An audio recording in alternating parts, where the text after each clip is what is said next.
Mark Zemsch is a lawyer doing what he loves, working around the rowing shells at Cal's boathouse. While he went to college and law school, Zemsch had an intercollegiate and international sports career on rowing crews.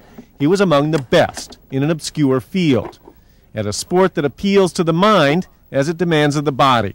There's just something about seeking perfection on what appears to the outsider to be a fairly simple endeavor. The U.S. crew is rowing 36.5 strokes a minute. That's a very... Zemsch was coxswain, rowing's equivalent of the jockey, the person who steers and directs the muscle. It's his head at the front of this speeding shell. This is the 1988 Olympics, the peak of his career. As a competition, he says, it was an experience like no other. Nobody makes that team by accident, so you are so prepared to race there and so focused that the quote stress unquote really doesn't exist. And it looks as if the crew from the United States is still holding its lead. Just holding on. Just holding on. Absolute photo finish, Bucky. There's no way we can call that. The American team in Seoul made the finals, but came in a disappointing 5th. Olympians don't give up, and Zemsch didn't. Well, he did quit one thing, law, and he went back to his first love, rowing. See, the only people who look at me somewhat strangely are those who don't row and those who don't practice law. You win the regatta, you win the fee. Zemsch is now coach of Cal's varsity crew. It was his joy last season to see his guys beat Washington.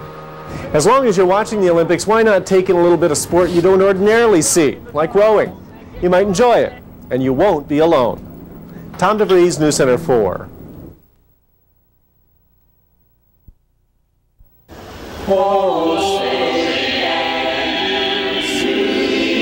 The hard part of singing the anthem at the Coliseum is not remembering the words or hitting the high notes.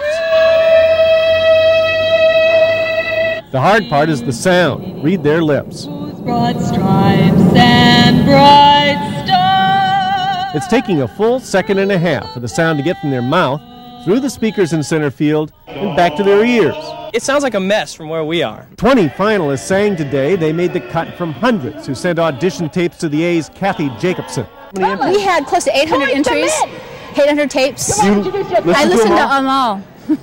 Are you all right? Judges sat at shortstop and voted for Best Man, Best Woman, Group, and Youth Vocalist. I don't see how they can stand there and sing and then hear their voice. You know what I mean? I mean, it's got to be really hard. They do it with one ear covered, with their eyes closed, with both eyes closed and both ears covered.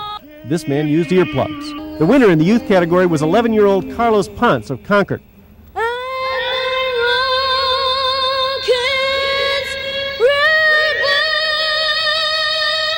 He says he admires Frank Sinatra, but I don't know if old Blue Eyes could have done any better. In Oakland, Tom DeVries, News Center 4.